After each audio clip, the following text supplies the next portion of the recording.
এইটো আপোনালোকে বিবেচনা কৰক আমাক শান্তি লাগে তো মই এইটো আহ্বান কৰিছো যে আমাৰ সংগ্ৰাম চলি আহিছে চলি যাব যিমান শহীদ হৈছে যিমান আজি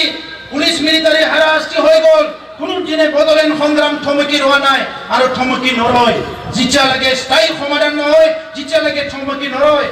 এইখিনি সময়তে বড়োলেণ্ড গোৰ্খালেণ্ড বাকি সমস্যা সমাধান যেটো ৰাজনৈতিকভাৱে সমাধান কৰিব লাগে ইয়াৰ লগতে মই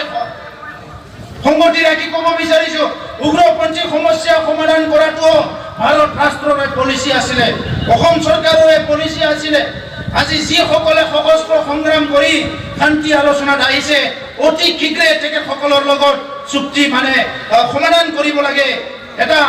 ভাল এটা পৰিস্থিতি যিহেতু আহিছে অলৰেডি সকলো আগবাঢ়ি আহিছে এই ভাল এটা পৰিস্থিতি পৰিৱেশৰ সুযোগ লয় এটা সমাধান সূত্ৰ ওলাব লাগে আৰু স্থায়ী সমাধান আনি শান্তি প্ৰতিষ্ঠা কৰি যিসকলে নিজৰ অধিকাৰৰ কথা কৈ পেলাই উন্নয়নৰ কথা কৈ পেলাই অস্ত্ৰ লৈ সংগ্ৰাম কৰিছিলে তেখেতসকলক মূল খুঁটিত আনি পেলাই নিজৰ নিজৰ পৰিয়ালত থাকি সামাজিক উন্নয়নৰ কাৰণে অৰ্থনৈতিক উন্নয়নৰ কাৰণে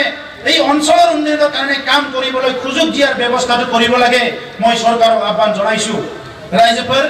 गोबां खोथा बुंनो सानाखिसै बयबो गावसा गावस्रिफोरखौ बारा जोङो बरायनाङा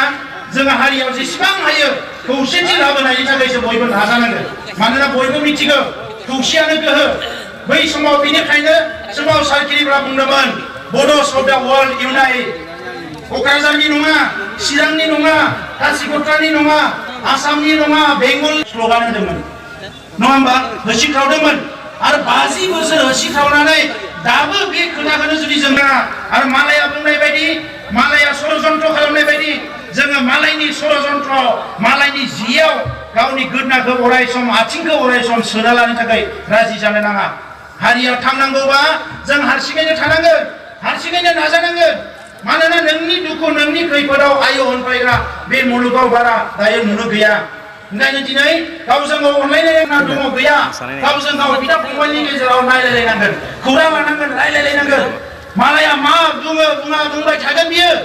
जों जेला जौगालांगोन जोंनि लेखा फरायनाय जेला बांगोन डाक्टार इन्जिनियार आईएएस अफिसारा बांगोन रां रुपा गोनां मानसिया बांगोन गिदिर गिदिर राजखान्थिनि नेता ओंखारगोन अब्ला मालाया जों ओरैनो लामा हगारना होनो गोनां जागोन दा ओंखायनो आं बेखिनि बर' हारिनि जै